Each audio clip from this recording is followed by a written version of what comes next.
Maayong adlaw kaninyong tanan. Ako gihapon kalipay nga kita makatuon sa pulong sa Dios. So sa dili pa kita magsugod atong hangyon ang Ginoo nga maoy magagiya kanato karon. Amahan namong langit noon, daghang salamat nga kami makatuon sa imong balaang pulong. Nga maoy among suga dinhi sa kalibutan. Ginoo, hinaot paunta nga imong abrihan ang among tagsa-tagsa ka kasing-kasing. Ginoo, pasayloa kami sa mga sala.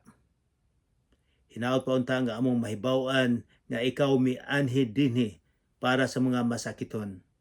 Mga tawo nga miangkon nga sila ga kinahanglan og manluluwas. Kinentanan Ginoo among gihangyo sa ngalan ni Hesukristo nga among manluluwas. Amen. Sa usang semana, gatuon guys atong abrihan ang atong Bible sa sinulat ni Marcos. Naana kita sa kapitulo 2. So sa usang semana wala nato nahuman ang kapitulo 2. Hopefully nga mahuman nato ang kapitulo 2. Pero dili ko gustong maglaktaw-laktaw para nga atong mahibaw-an og unsa ang gisulti sa atong Ginoong Hesukristo. So as a review, maglantaw-lanta kung unsay atong nahibaw-an, atong gitun-an sa usang semana. Dito atong gitun-an nga dinha gyud tinuod nga mga amigo nga bisag sa kalisod sa ilang amigo nga na-paralyzed, dili makasulti, dili makalakaw, ilag yung gitabangan aron nga maayo nga ilang dalhon nila ang ilang amigo didto ni Hesus. Bisan og gub-o nila ang atop basta maayo ang ilang amigo. So dinhi atong mahibaw-an nga ang amigo lang dili lang sa mga inuman lang, sa mga sports, sa mga basketball, sa mga party-party, kundili kung ang imong amigo kinahanglan og tabang, imong tabangan. Mao nay tinuod nga amigo, lalom nga amigo. Dili lang sa kalipay kundi sa kalisud nga imong tabangan. So atong nahibaw-an to didto nga upat ka tawo og giayo ni Hesus. Didto usab atong mahibaw-an nga ang mga relihiyosong mga tawo nga milantaw sila nga sila nga walay sala, sila ang pinaka number 1 sa ilang relihiyon, mga Fariseo. Nadungog nila si Hesus nga makapasaylo sala. Ang ilang paglantaw nga sila nga si Hesus nagpanamas-tamas sa amahan nga sa Ginoo. Nganuman kay ang ilang paglantaw, ilang pagkadungog nga si Hesus miangkon nga siya ang Ginoo. Kay walay lain nga makapasaylo. Bisan sila nahibalugyod nga ang makapasaylo sa sala Ginoo lang. Si Hesus wala maingon nga ako ang Ginoo. Pero ang gibuhat sa Ginoo iyang gibuhat, makapasaylo siya sa sala. Ang gibuhat sa Ginoo nga gibuhat ang kalibutan, iyang gibuhat ang kalibutan. Apil siya sa pagbuhat sa kalibutan. So dito atong nahibaw-an nga si Hesus Ginoo tungod kay siya lay makapasaylo sa sala. And then so muana na kita karon sa versikulo 13.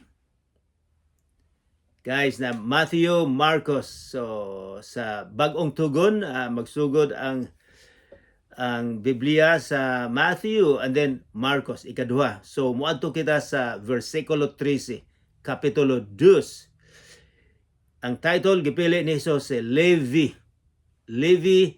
or Mateo. So pareha lang ni sila si Mateo, si Levi. Versikulo 13. Mibalik na usab si Hesus sa daplin sa lanaw sa Galilea. May panon sa katawhan nga midugok kaniya o gitudloan niya sila. So kining gisulat ni Marcos sa daplin sa lanaw sa Galilea sa among pag-adto sa Israel amo usab ning gilakaw-lakaw didto kay kabulumi nga si Jesus naglakaw-lakaw niining daplin sa baybay. Ug ang gihimo ni Jesus, daghang kayong mga tawo nga gustong maminaw niya. Kay mantigo man siya ug ang iyang pagtudlo, ang iyang pagsermon lain kay sa uban. Ang iyang truth, ang kamatuoran gikan man gyud niya. So daghang kay mga tao nga maminaw bisag asa siya pagsulti niya mudugok dayong mga tao. Unya versikulo 14, unya samtang naglakaw siya, nakita niya ang usa ka kubrador sa buhis nga si Levi, anak ni Alfeo. Naglingkod siya adto sa iyang opisina. Mingon si Jesus kaniya, sunod kanako. Mitindog si Levi og misunod kaniya. So, atong batbaton ang versikulo 14. Kay mura og pagtanaw, simple lang na. Pero atong tanawon, kinsa maning kubrador sa buhis? Unsa maning kubrador sa buhis? Sa unang panahon, ang trabaho ni Matthew, kubrador sa buhis. Milyonaryo ni sila. Dato ni sa kayo, nganuman. Kay kung ikaw ang maasahin nga kubrador sa buhis, dato ka, buaya ka. Kay kung unsay sobra sa buhis, imuha na. Kadaghanan iyang pasubraan ang buhis. So ang sobra iya bisan ang mga isda nga makuha, kasi dool ni sa Lake Galilea daghang kay mga isda, siya maghatag og buhis. Ang imong garden adunay buhis. Kung ikaw buhi, adunay buhis. Tanan na puno sa buhis. Kami diri sa among lugar 30%, sobra sa 30% sa among sweldo ibayad sa gobyerno. Dili bayad buhis. Pero ang among hospital free usab. Guapo ang among dalan. So makita namo apan sa unang panahon gaantos gyud kaayo ang mga Hudiyo tungod sa nga buhis nga gihatag sa mga Romano. Usa sa mga tawo nga hated nga ilag yung gidumtan mauning mga kobrador sa buhis. Mga Hudiyo nga nakakitag trabaho sa mga Romano. Kini sila dili ni sila makasimba. Dili di sila talagsa rin ni silang makaadto sa tiangge kay daghang masuko nila. Kini sila mo giingon nga sila ang mga scam sa society. Kini sila ang mga tinamay sa society, sa sosyalidad. So, kini siya murag wala kay daghang amigo. Apan matingala kita. Giadto siya ni Jesus, kining tinamay sa society, kining magnanakaw, kining buaya. Mo giduol ni Jesus. Miingon si Jesus, sunod ka nako. Sunod, buti pasabot, ikaw ang akong estudyante, ikaw akong apostoles. Ang nahitabo, mitindog si Levi og misunod kaniya. Huna-hunaa nga ang iyang minilyon siguro nga income, ang iyang sweldo, ang iyang manakaw, ang iyang mabuaya, iyang gibiyaan. Tungod kay giimbita siya ni Jesus. Nga musunod kaniya. Ambot ako siguro. Ambot wala ako kay balo. Kung dako kayo kong kwarta, ug naay miingon ka nako, sunod, wala kay sweldo. Musunod lang ka nako, maminaw ka. Ako kang himong disipulo sa kalibutan. Ambot wala ako kay balo kung sa ako himuon. Kining sila si Juan, mangingisda sila, si Pedro. Pwede man lang sila makabalik usab sa ilang mangingisda di sila pagkahuman. Si Mateo di gyud makabalik. So dako kayong makuha niya. Ambot siguro kung ako ang mangita o mga akong disipulo, istorya lang ni. Ako pa sigurong hangyoon ng usa ka buaya, kining usa ka tinamay sa katilimban nga, hey, sunod na ako. Siguro akong pilion, kadtong mga banggiitan, mga graduate sa Seleman, sa UP, sa ubang syudad nga daghang university nga sikat. Mao siguro akong kuhaon. Apan dili man ko Ginoo. Dili man ko makakita sa kasing-kasing sa tao. Si Jesus gikuha niya ang makasasala ang paglantaw. Okay, di lang nato ipadako dito. So gikuha niya si Matthew, si Levi. Kinsi daghan ang nanunod kang Jesus. Unya samtang nagkaon siya didto sa balay niya, dihay mga maniningil sa buhis og mga makasasala nga nakipagsalok kaniya og sa iyang mga tinun-an. Atong explicar og jutay ning versikulo 15. Si Matthew, si Levi, sa iyang mukhang despedida party ni, nga dili ni siya mahimong kubrador sa buhis, musunod na siya ni Jesus. So nagpa-party siya. Dako kayong kumbira. Kinsa may iyang gi-imbitar? Ang mayor ba? Gobernador? Principal ba? Dili. Ang mga kauban niya nga mga kubrador sa buhis. Kauban niya nga mga buaya.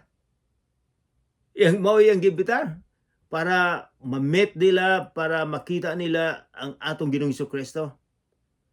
Napoy sa katawo di mga grupo sa tao nga giingon niya dinhi nga makasasala. So, duha ka grupo sa tao nga giimbitar, ang mga barkada niya, ang mga kubrador sa buhis, mga dato ug makasasala. Ang paglantaw sa mga Parisiyo nga kung dili ka stricto, dili ka relihiyoso, dili ka siging kasimba, dili ka ga-memorize sa Bible, wala ka mosunod sa sobra sa 600 ka mga balaod, ikaw makasasala. Sila dili. So mao ni si Jesus nakikaon didto usab. Nagreklamo sila. Ingon sila sa mga tinuan ni Jesus, ngano nakipagsalo man siya sa mga maniningil sa buhis o sa mga makasasala. So ilang paglantaw nga kung si Jesus ang Misaya, dili siya makipagkauban sa mga buaya, mga maniningil sa buhis, or sa mga ordinaryong mga tao nga dili religyoso. So ilang paglantaw ni Jesus nga dili na siya tinuod. Kaya iyang mga kauban, mga barkada, mga maniningil sa buhis, mga scam, mga sa society nato, ubos sila kayo. Sana si Jesus makipagbarkada namo kay kami ang religyoso. Si Jesus dili man. Unsa may gisulti ni Jesus? Verse 17. Nakadungog si Jesus kanila og mitubag. Wala magkinahanglan ang og mananambal ang mga tawo nga maayong lawas, kundili ang mga masakiton lamang. Wala ako muani sa pagdapit sa mga matarong, kundili sa mga makasasala. Wow, unsa man gingon ni Jesus dinhi? Insa wala ako muani dinhi sa kalibutan sa mga taong moingon nga sila matarong lamang, mga tao nga mga paglantaw sa ilang kaugalingon sila ang mga relihiyoso. Wala ko muanhi dinhi kundili sa mga tao nga moakseptar nga sila makasasala.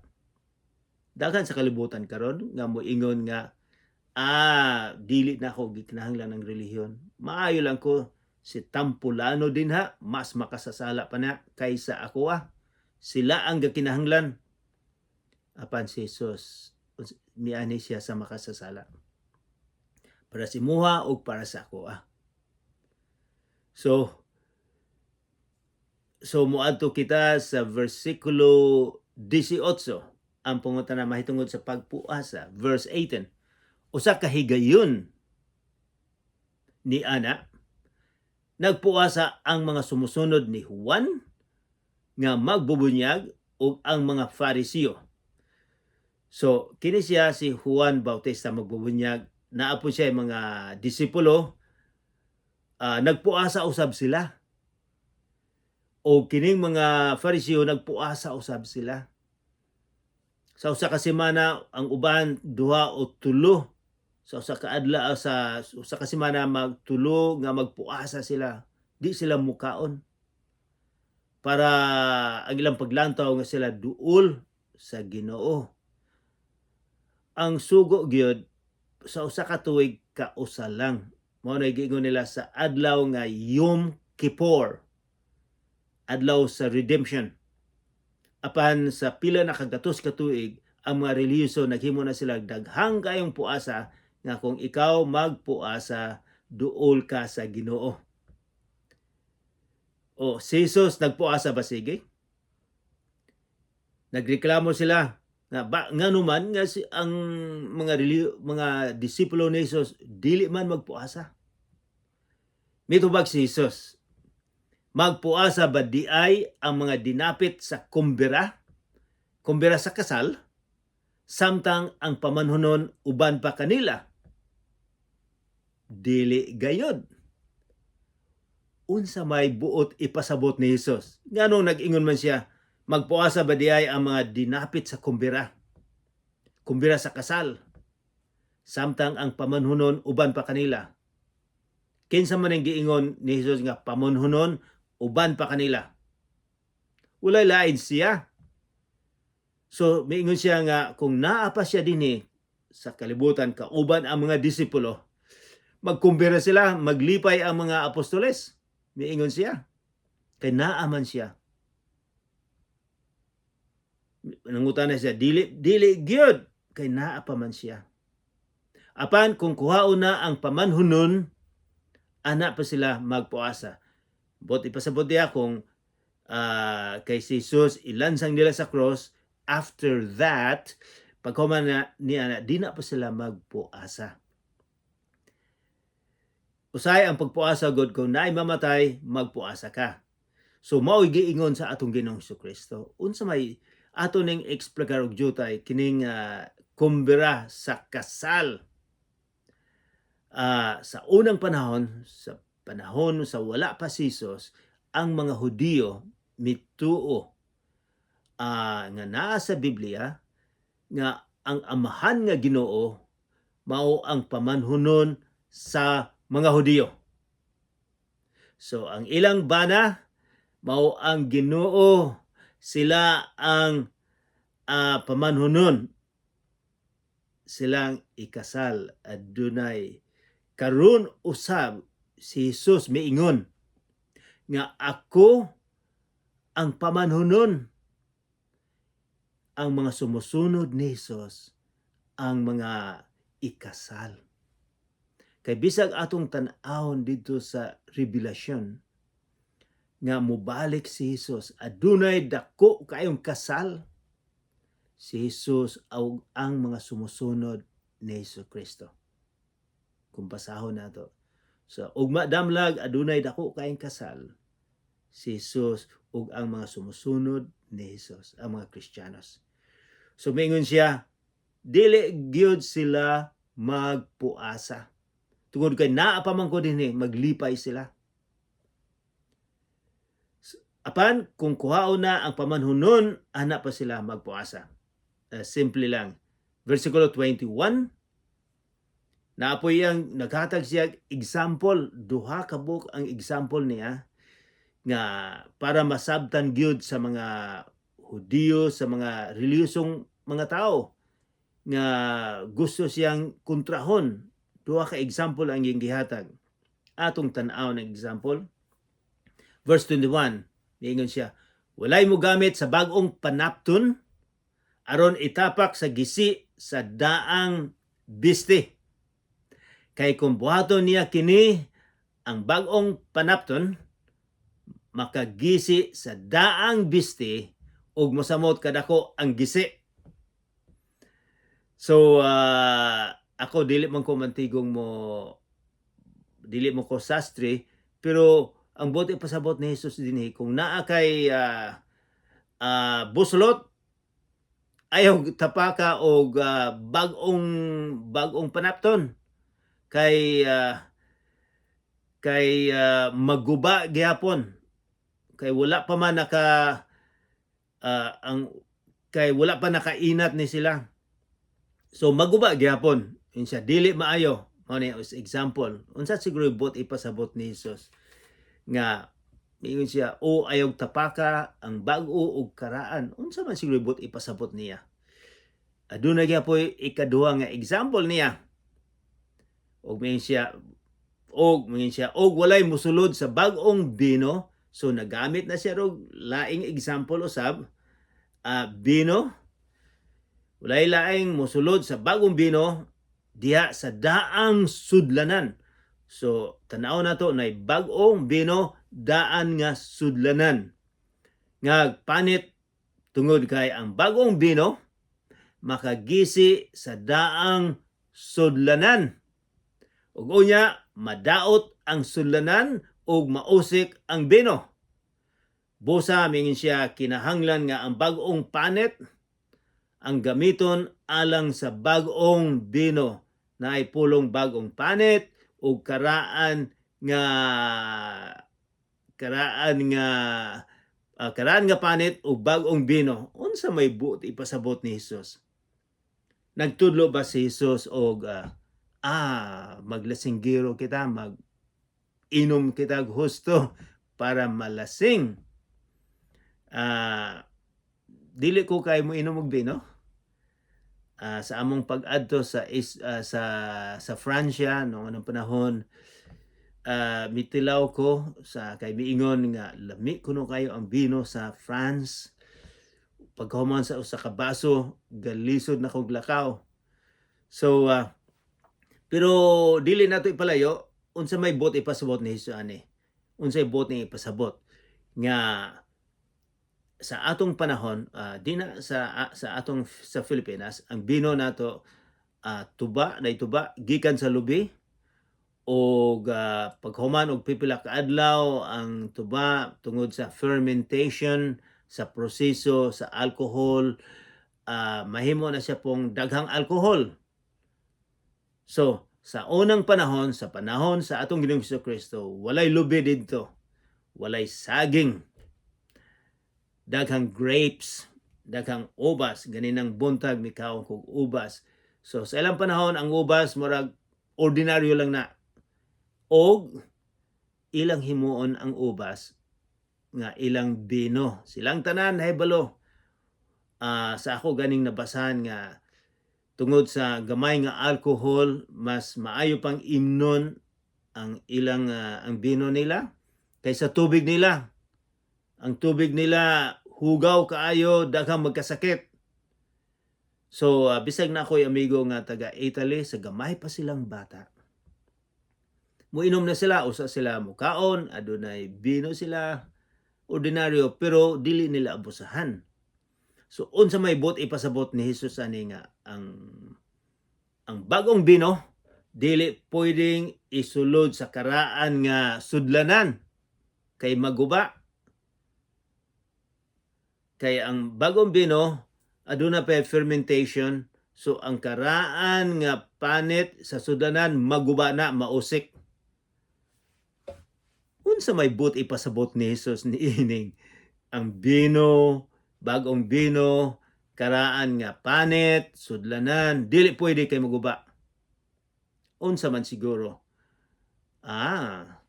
Posible nga ang gitudlo ni Hesus karon bag-o na ni ang karaan nga gihimo ninyo nga mahimo mong matarong, nga maduol mo sa Ginoo kung inyong sundon ang inyong gihimo nga mga balaod nga sobra sa 600 ka balaod.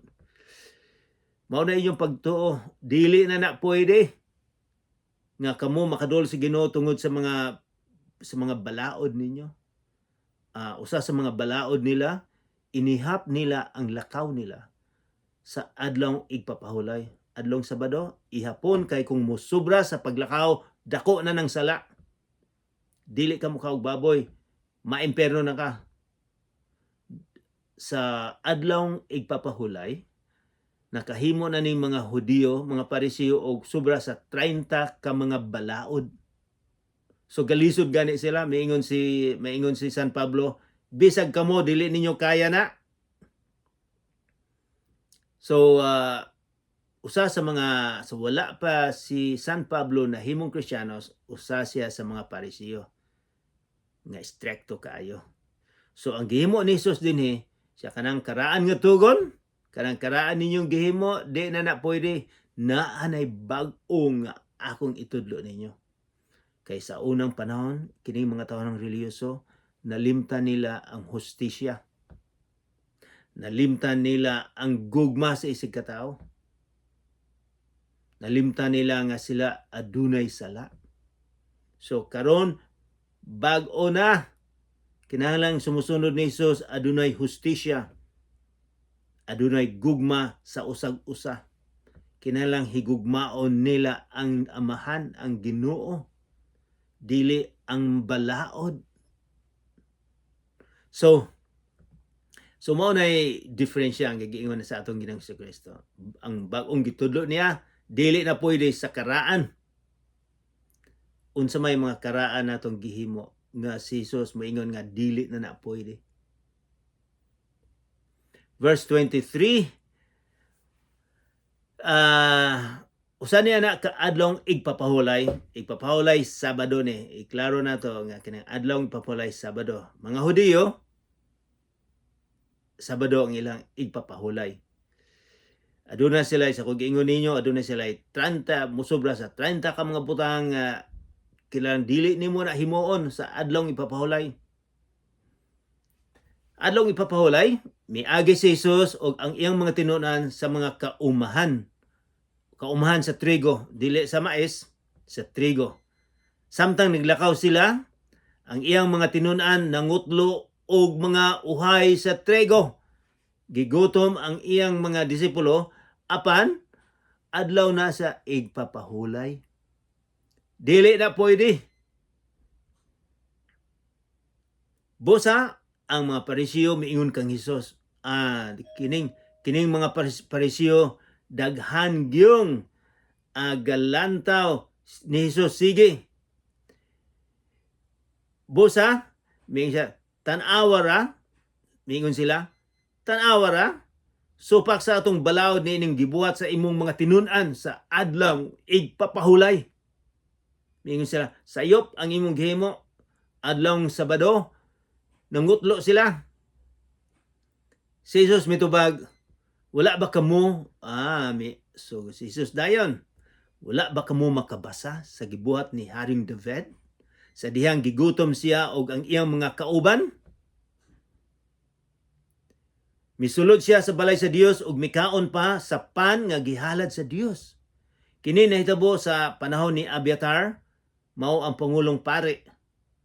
Sumala sa atong balaod, ang mga pari lamang mao'y makakaon ni ining pan ang hinalad, apan si David mikaon ni ini og iya paganing gipakaon ang iyang mga kauban.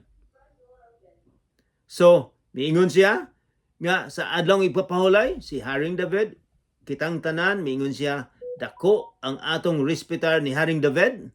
Sa adlong ipapahulay, mikaon gani siya sa pan nga dili pwedeng ipakaon sa ordinaryong mga tao. Adlong ipapahulay. And then, unya mingon siya, yung si Jesus, tanaw na to.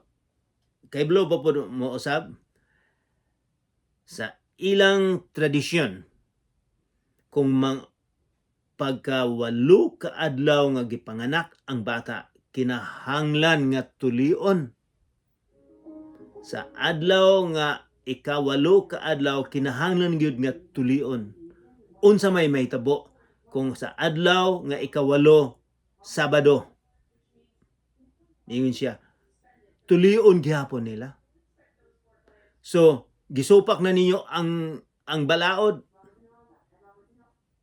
And then versikulo 28, this is very important.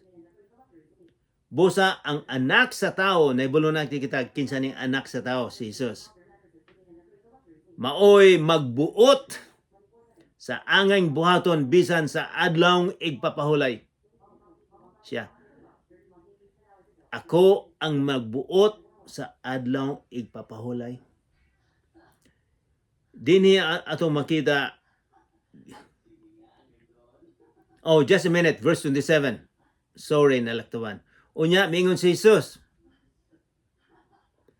ang adlaw igpapahulay, gibuhat alang sa tao. Apan wala buhata ang tao alang sa adlaw igpapahulay. Unsa may buti pasabot ni Jesus ni?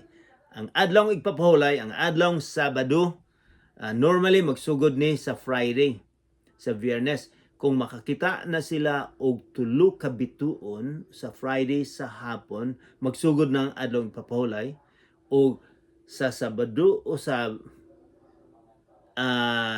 sa Sabado usab, kung mawala na ng tulo ka bituon, mahuman na usab ang adlaw igpapahulay. So, ang buting ipasabot, mingon siya, ang adlaw igpapahulay, gibuhat alang sa tao. Para nga ang adlaw igpapahulay, aron nga makaalagad sa tao. Ibuhat para sa mga tao. Apan, wala buhata sa tao alang sa adlaw igpapahulay. Nga kita gibuhat aron nga ang adlaw igpapahulay mag-alagad, dili nga kita mag-alagad sa adlaw nga igpapahulay. Pananglitan dinhi sa amoa, daghang kaayong mga tao nga gusto mo trabaho sa usa ka semana, kapito daghang mga trabaho tungod kay gusto sila mapalit og gwapo kayong balay, gwapo kayong sakyanan, daghang trabaho. Gikanahanglan nila ang pahulay. Gikinahanglan sila nga makapahulay sa usa ka adlaw para kung sige ka lang katrabaho, magkasakit ka. So kinahanglan nga adlaw ipapahulay, atong ipahulay ang atong kaugalingon. Ang uban maingon nga kinahanglan gyud nga ang ikapito ka adlaw ang idlang pagpahulay, kinahanglan mo musimba lang ka. Dili tinuod na magsimba ka. Apan ang tinuod nga pagsimba kada adlaw, dili lang tungod kay Sabado, kundili you can worship. Maka-worship ka kada adlaw bisag unsang orasa. Dili lang ka makasimba, maka-worship sa usa ka simbahan, sa usa ka building, kundili bisag asa. Sa imong kwarto, bisag asa ka, you can worship God. Dili lang sa usa ka adlaw. So, unsa may atong buhaton ani? Ang atong Ginoong Hesukristo, miingon siya, verse 28, busa, therefore, busa, buti pasabot, importante iyang gisulti, ang anak sa tao, si Jesus, maoy magbuot sa angay buhaton bisang unsang adlaw igpapahulay. Ang iyang itudlo, siya ang magbuot. Panalitag miingon si Jesus, kung naa kay baka, miingon siya sa ilaha, naay baka nga mahulog sa atabay sa adlaw igpapahulay, inyo maning kuhaon para dili mamatay. Kung naay tawo nga mahulog sa atabay, inyo bang tabangon sa adlaw igpapahulay? Siya, importante nga tabangan. So ang adlaw igpapahulay, gamito nato aron sa pagtabang sa usag-usa. Mag-ampo kita. Among amahan, daghang salamat sa imong gitudlo kanamo karon. Daghang salamat nga kami usab masakiton nga mianhi ka alang kanamo. Nga kami daghang mga sala, Ginoo, nga ikaw andam sa pagpasaylo sa among mga sala. Daghan salamat nga ikaw nagpakamatay kanamo, Lord. Sa ngalan ni Jesucristo nga among manluluwas. Amen.